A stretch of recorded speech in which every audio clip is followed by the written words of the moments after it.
So let's talk funerals, dumpsterinos. Funerals are really, really expensive. It's a racket, man. I mean, funerals are expensive. Here's my thing. Get the tail. Here's my thing vis-a-vis funerals.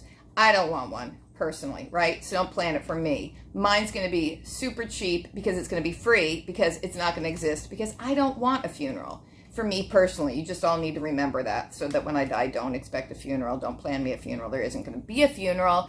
And why? Well, one, I don't want a bunch of people gathering together and talking about me behind my back. And two, I don't like funerals. I don't like to go to funerals. I don't like them. So why would I want people to come to mine? Like, I don't like funerals. Funerals are for saying goodbye. Funerals are for closure. I don't do closure.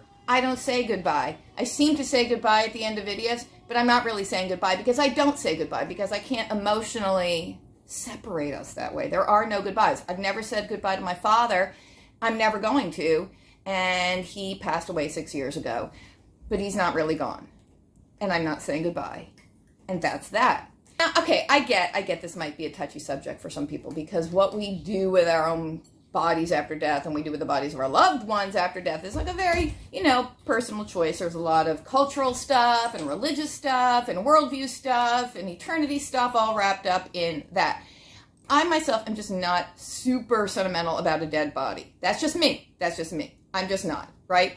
So, like, if people had ever asked me, like, do you want to be buried or cremated? I've always been I want a cremation person. I don't want the expense of a casket. I don't want anybody to have to buy me a cemetery plot. I don't want a stone. I don't want people thinking that I am in the cemetery by the stone and that's where they should come visit me, because that's not where I am. I don't want to take up the ground. So anyway, I've always thought cremation for me, and I've told my various family members, I don't want a funeral, I don't want to be buried, cremation. And then I always thought what was great about cremation was, of course, then you have the ashes. I have my father's ashes, my grandmother's ashes. And I always thought it would be really awesome to put my ashes in a few Ziploc bags, like nice, good quality Ziploc bags, probably ones we found in the Dollar Tree dumpster. So each of my daughters could carry a third of my ashes with them, like in their purse all the time. Just a bag of my ashes with you all the time. So we're never apart. I think that's beautiful. I'm sure my children are very excited about the prospect of that. But then I came up with something even more frugal. So I was just sitting here at the kitchen table. Sorry about how bright that light is. That's irritating, isn't it? Oh, never be backlit, never be backlit, never be backlit. How do we, okay. So I was sitting here, editing a video for you all, which this is not how I edit a video, but pretend. So I was getting kind of lost in thought. I was kind of just like rubbing my jawline and my chin, feeling for whiskers that need to be removed. And I was feeling these bumps in my jawbone. And I was remembering, how I broke my jaw when I was about 25. I was in a car accident, and there was black ice, there was spinning, there was crashing. Anyway, my face turned and hit the steering wheel sideways. So I busted up a bunch of teeth, and that's why I have jacked up teeth.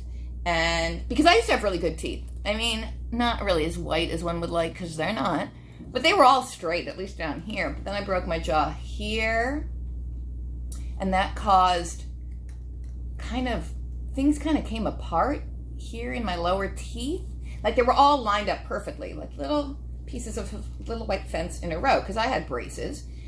And then, so when my jaw broke and my jaw kind of came apart, these front teeth on the bottom were all like kind of wiggly and loose, and there was a lot of space between them because it actually kind of came apart. And then when the oral surgeon smooshed my jaw back together and wired my jaw shut, when he clamped these bottom teeth back together, he didn't line them up, like some are behind the others, like he smooshed it too hard. Anyway, so that's why my teeth are all screwed up, but plus they're just yellow and gross. But anyway, so I had the break here and the break there and the break there. So these 3 breaks in my jaw.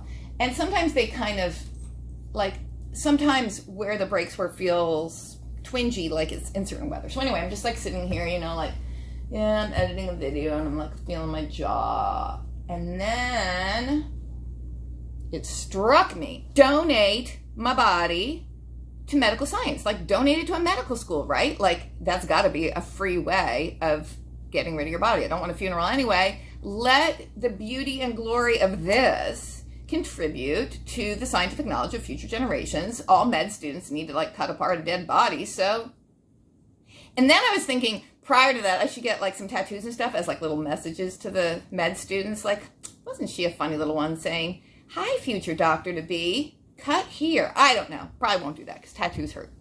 Anyway, then I thought, well, if I donate my body to science, my kids can't carry around baggies of my ashes, which obviously they're going to want to do forever because we don't say goodbye. So then I thought, okay, here's the scheme. Here's the plan.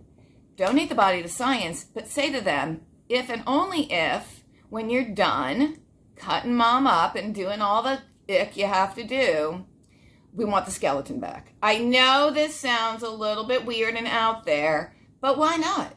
Why not? I've never really liked the idea of even having like a skeleton. Like when you look at a skeleton, it's like, ew, I have bones and grossness inside me. I don't like any of that. I don't like to think about being a skeleton. But yeah, you know what? I mean, it's in there.